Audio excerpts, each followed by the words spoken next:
Live from New York City, it's Saturday Night Live! No, I'm kidding. It's the New England Coupon character, and I'm back again with my grandmother. Last week we did a little political talking about the RNC. Tonight we're going to be overviewing the Democratic National Convention yesterday, Monday night, and a little bit of tonight. So say hello to everyone. And just a disclaimer, this is a political video. I know this is mostly a couponing channel, but I like to have my voice heard a little bit. She probably likes to have her voice a little. If you don't really want to get involved in this type of political discussion, just X out of the video already. Very good, Taylor. Alright, so what did you think of night one of the Democratic National Convention? Well, I thought it was really quite exciting. There was a lot of controversy, a lot of shouting, a lot of people who didn't get their own way and were very upset about it. But as usual, it was not dull. And I think we saw a lot of good speakers and hopefully began the healing process within the Democratic Party. I think a lot more diversity compared to the RNC. Oh, definitely. Like, it seemed like every single person was either, had, brought something to the table. They were, a minority. They were disabled. Something happened to them. Blah, blah, blah, blah, blah. Correct. While compared to, the RNC, we just had the Duck Dynasty guys. Yeah. Okay. I agree with you. I agree. It was exciting. It was interesting. The highlights, in my opinion, were Cory Booker, who gave a good speech, although he shouted a lot, but he did a good speech. He's going to be passionate. I thought he was shouting too much, and he kind of just went on and on and on. He dragged it out. He had a 10-minute speech, and he made it 25 minutes, and he was yelling the whole time. There's a reason we have microphones, people. I mean, he kept saying, "We will rise." Yeah, that was inspirational. Maya Angelou, blah, blah, blah. I'm paraphrasing, of course. But he was at a 10 the whole time. And when you're at a 10 the whole time, you gotta wrap it up because you want to end at a 10. If you're consistently at a 10 and it drags out, the viewers are just getting bored and bored and bored and bored. And when you think you're ending at a 10, you're ending at a 5. Exactly. No, he could have been talked quietly and then spoke loudly for emphasis or to make a point. Sometimes people listen a lot more if you don't talk loud. He was a bit similar to, I don't know, I guess 2008 Obama, I guess with the same amount of tenacity, you could say. Exactly. He gets excited, but he could calm down a little bit. But otherwise, I think he probably is aiming to be a presidential candidate in 4 or 8 years, and that was his moment in the sun, so to speak.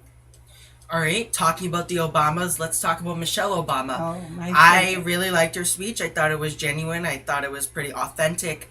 I like how in all of her speeches she just makes it really real, and she incorporates her family and her life, and it speaks to a lot of people. I mean, unlike Sarah Palin. I'm kidding. Okay. I shouldn't laugh. I agree that Michelle Obama did a beautiful job. She brought a lot of honesty and sweetness and and love and a very upbeat speech. And I think she never mentioned the Orange Man once. Not once. She didn't have to because she was way above that. And she did a lovely job. And I think more people, I think some people have even said, would she like to be run in politics? And she said, oh, no. Oh, no. She's been there alongside her husband, and she just wanted that. But anyway, I thought, the best. I enjoyed Sarah Silverman. I thought she was, is that her name, Sarah Yes, Silverman? I thought, and the other guy, the old guy, I forget his name. Franken, Al yeah, Franken. who wrote for funny SNL. He was pretty good. I thought they were good. They had a good speech, but then they lost it. Because they were changing the scheduling. They were supposed to, I think, have Bernie Sanders after them or something like that. They moved him to the end, actually, because of some conspiracies that there might be, I don't know, some type of sit-in with the Bernie delegates. But anyways, I think she lost it. She had a really good speech. I think she hooked a lot of Bernie Sanders supporters. And then she says to all the Bernie bros, Bernie or bust people, you are being ridiculous. I think that line kind of killed her, and I think that was a rookie mistake. Oh no, I think that line made the people realize, yeah, we're really got to let go of this. We've got to, get in the real world now. The point of it is, if you have to choose between an apple and an orange, don't try to get a banana. Are you trying to call Donald Trump an orange? Yes, I am. and the thing is, you have to accept what's on your plate. An apple a day keeps the doctor away. Is that your new healthcare plan? Yeah. No, I'm kidding. If the premiums go up any higher, that'll have to be my new health plan. But seriously, I think she brought. But then the crowd started chanting, "Bernie, Bernie, Bernie." Well, I'm looking at my shirt, by the way. But I think the convention, the theme of that day was supposed to be unity of the Democratic Party, and it was supposed to be about Hillary Clinton. But it made sort of changed the narrative, and I think night one was, I felt it was 30% about 35% about Bernie Sanders, 65% about Hillary Clinton. It was. Or 40-60, whatever percent you want to use. But slowly and gradually they were trying to bring everybody together. And by the end of the convention, hopefully they will get most of the people on the same page. But I don't think you rein them in by just, sort of like nagging at them like, you're being ridiculous, vote for the lesser of two evils, because that was the establishment candidate, the status quo, and that's what they voted against. And the reason why they voted for Bernie Sanders was for someone not like Hillary Clinton to become in office. And I know there are some people that maybe would be willing somewhat to vote for Hillary Clinton because they don't like Donald Trump, but it's because, she hasn't really enticed them yet, like the progressives. Okay. But when all is said and done and all the yelling and screaming and shouting is over, you're going to walk into that polling booth and you're going to pull the curtains or whatever you do in your particular place, and there you are. What are you going to do? That's when you're going to realize that Hillary's experience and the people she surrounds herself with and her stability is going to be weighed against a man who blows up at any kind of slight or feeling that he's not being, the king of all kings. And he could be dangerous, and we don't want dangerous. We want stability, and we want common sense. And if you've only got two, never mind the little... I thought Republicans were the party of common sense. Well, not this year. and when you have that choice in your hand, you've got to decide, do I want to take the risk, and God knows what this man will do, or do I want to keep the stability and keep everything on an even keel? And I do think in politics, you need an even keel. Okay. So what else do you want to talk? Okay, so you want to talk about Elizabeth Warren. Elizabeth Warren's better one-on-one interview. I think she just lacked a little bit of energy, and I don't think she didn't wrap her speech. She kind of just said, I'm against Trump, blah, blah, blah. Yeah. We can't have this person in office. Bye. But she has a lot of points that a lot of people pay attention to. But no, I didn't care for her speech. And I'm happy that Hillary did not pick her for vice president, only for two reasons. One, I think that she's way too left. For you, at least. For me, yeah. Way out there.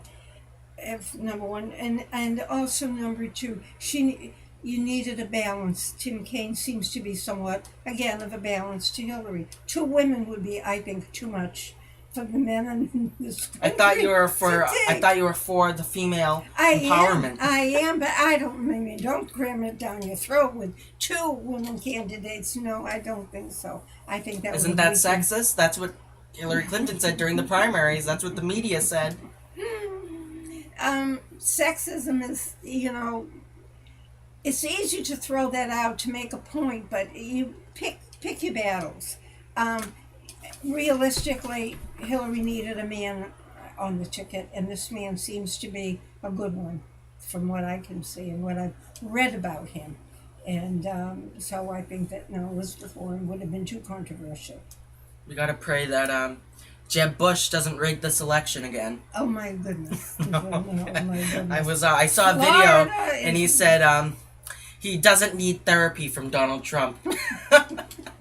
That I was- think Donald Trump actually That psychologically. was sad. That was sad. Those 16 people that Donald Trump humiliated daily. That was sad.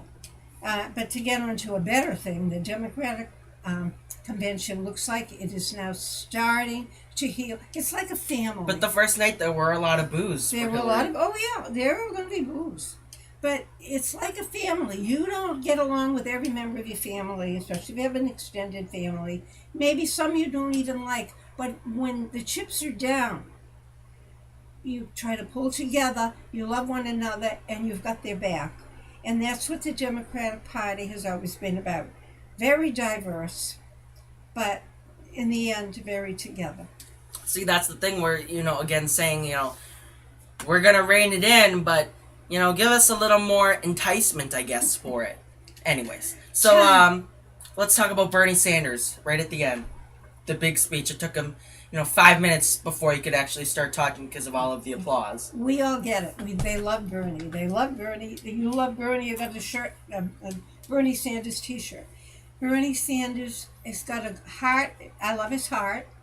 And many years ago, I was a Bernie Sanders type, and I love his ideas. But somebody's going to have to pay the bill, and you can't give away everything to everybody, and you just can't. But I think that he had a lot of good points, and I think he got them into the platform, or at least has Hillary's attention when she goes forward with her programs. And I think he might play a part. Hopefully, he will play some part in the cabinet. But or I don't whatever. think he didn't run this campaign. He didn't endorse Hillary just to be, Secretary of State or something. No, That's no. not what he was here for. He was No. here to win over on some of his true principles, his true policies, Right. and he did that. He did. did He that. got them to, settle on a $15 minimum wage, increasing of Social Security, more improvements on debt-free college. He got that, but I think he gave up his political positioning, and we saw a lot of people who were, sad, and there were Right. people crying in the audience. There were protesters because, it is an emotional moment because Bernie Sanders has been fighting for the past 40 years for progressive values, Yeah. and it seems like this was it. It seemed like this was his year, if there was ever a year for him, and it's just people can't get over, because That's he's right. 74. He's probably not going to run again. This was his only chance if he was going to win. This was it. But I think that his ideas were stronger than the man.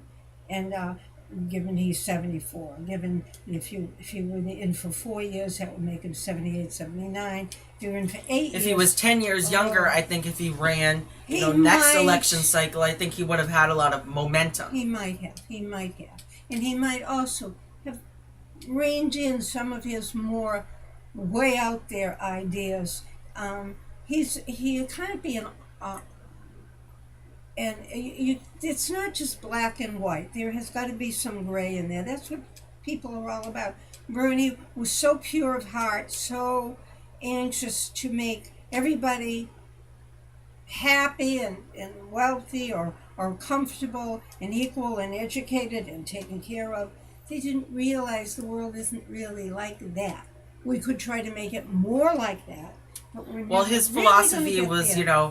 a bright future, taking steps towards a bright future, anti-fracking, prison reform, Oh, yeah. taking steps towards climate change, Yeah. tuition-free college, universal health care, a higher minimum wage. Those were his progressive policies, reform, the rig system, super delegates, Wall Street reform, all of that type of stuff. That's what he was pushing for. I agree. I understand. I know. Or Right. do I know? But and maybe baby steps in that direction are better than baby Maybe, steps and I think in the maybe other direction. 8, 12 years we might see someone similar to Bernie Sanders, maybe having a closer chance to being in office. You might. It might. It would be nice. It's a lovely idea, but in reality, you can't have it all. All right. So let's talk about day 2 at the DNC right now. What is the record-breaking history? Give it to us. What's going on? I'm still watching it. It's still on. I haven't heard Bill Clinton yet. The big event, and it was probably the biggest event, was that on day 2 we elected a nominee in a major party that was a woman. And women have been trying for years to, I don't know what the glass ceiling is, but I guess we broke it. But this particular time in our history, a woman has been nominated by the Democratic Party to be President of the United States. And that is huge. Huge. Women, you don't know what women's you don't know how hard it was being a woman in the 60s and the 70s. You just didn't realize, and nobody did. But slowly and gradually, we're getting not to be equal. I don't think we're ever going to such a thing as ever being equal, but at least not second-class citizens, not people who have to use the back door, but somebody that can run a country and can be heard and listened to and admired, and we're getting there. See, someone like me, I would want to vote for Hillary, thus because she is a female and it would be record-breaking, but we want to, her to own up to, what she did, because I feel like she's just been, emails, Bill Clinton, more emails, Benghazi, all of that type of stuff. She's just been kind of shrugging it off, and I just want her to own up to it, and Well, maybe so, but that doesn't work in politics.